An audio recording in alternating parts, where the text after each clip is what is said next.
as far as nuts and bolts, I've just kind of been talent. Okay. So far, which has been awesome. Yeah. The fans are as good as you get.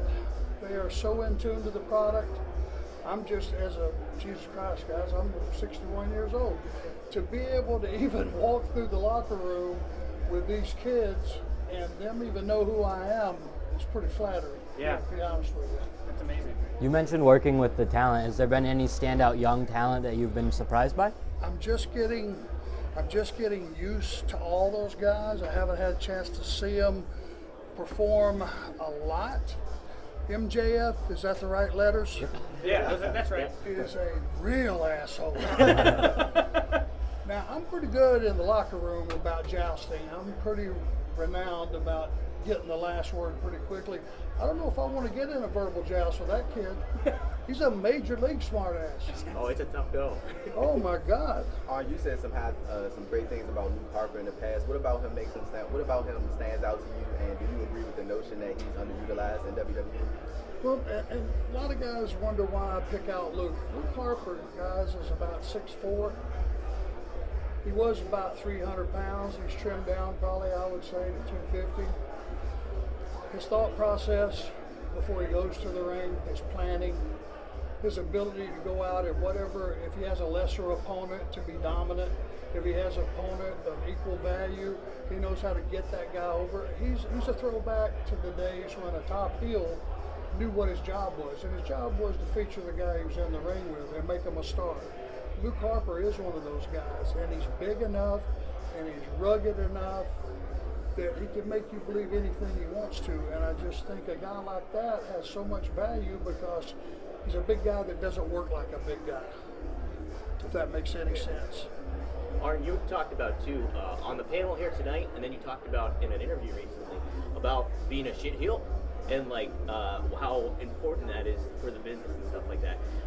A lot of the heels coming up, you do see a lot of cool factor going into play where they try to be the cool guy and stuff like that. How would you find the pretty good balance of that? And what would you give them the most important kind of advice when it comes to being a shit heel? Well, I think Jericho and his crew are going to get there. Jack Swagger is legitimate, fellas. I don't know if he's ever grabbed you, but he's a real deal. And that's their heater. And the deal that he did with Dustin Rhodes, I felt bad for Dustin. You know, that is how you get heat. And that's how you become unlikable. It was cheap shot all the way. I think the one thing that factions especially need to understand is the whole deal is you're a pack of dogs. You're a pack of wolves. One guy may be able to punch all 4 or 5 of you in the mouth once, but the numbers, whew. And no matter who you are, when you see that, you see a guy that's doing pretty good, and then he gets thumped by the numbers, it just leaves a bad taste in your mouth. That bad taste is what sells tickets. It's what the 4 Horsemen were. We weren't saying, hey, I would just admit on a promo, hey, I'm going to go ahead and tell you in advance, there are going to be 3 of us, there are going to be 4 of us, or there are going to be 5 of us, and we're all going to be hanging on to you, telling you going in. That's the way it is. That kind of mentality is what makes white hats and black hats. And if you ask me, getting away and having everybody be gray hats is pretty damn boring. Let's do 2 more, guys. I saw you do a spinebuster at AEW and then an independent show. How many spinebusters you got left in? I had one with Dolph Ziggler a couple of years ago, plus the 2 you mentioned. My quota is full. What? Are you retiring the spinebuster? You're a spinebuster? My spinebuster, and everybody says, hey, you do a pretty good spinebuster. Hell, it's my move. Yeah, no kidding. I came up with it. That should be the best. I'm sad to hear you say you're done. And anytime it's not stellar, it's the other guy's fault. Oh, man. So we're going to rest it a while. Who knows? Okay. Can't tell you. That wouldn't be any fun. It's going to be when you least expect it. Okay. Okay? Got it. So you talked about too, just being on that panel with everybody, like like Ronnie and Magnum TA and Lex. How did that feel just to kind of like be on the stage with all those guys again? And like, it's been mentioned several times too that all you guys were your own unique personality and your own unique individual. How did that feel just being up there with them and kind of being in that big setting again with all those guys? Well, it took me back, especially seeing Ronnie Garvin, who I haven't seen in probably 30 years.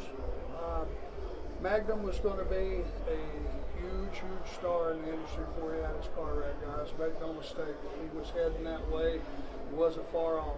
You know, and I loved wrestling him. Lex Luger looked the best of anybody in the business at one time. You know, there was no discounting how good Lex looked.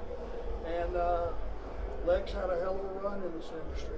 Ronnie Garvin is a guy that if I wanted to take this small group and you asked me, you'd never seen a wrestling match before, you said, I want to see what you do. Who would you like your opponent to be? It would be Ronnie Garvin.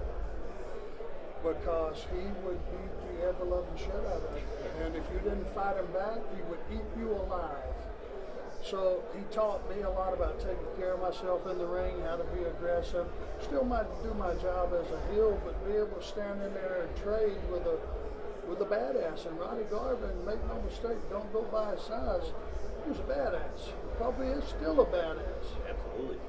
Last one, guys. I wanted to ask you real quick about Jericho. You know, you worked with Jericho at the height of the Attitude Era. You're working with him again now. How do you think he's grown as a performer? He's become very unlikable.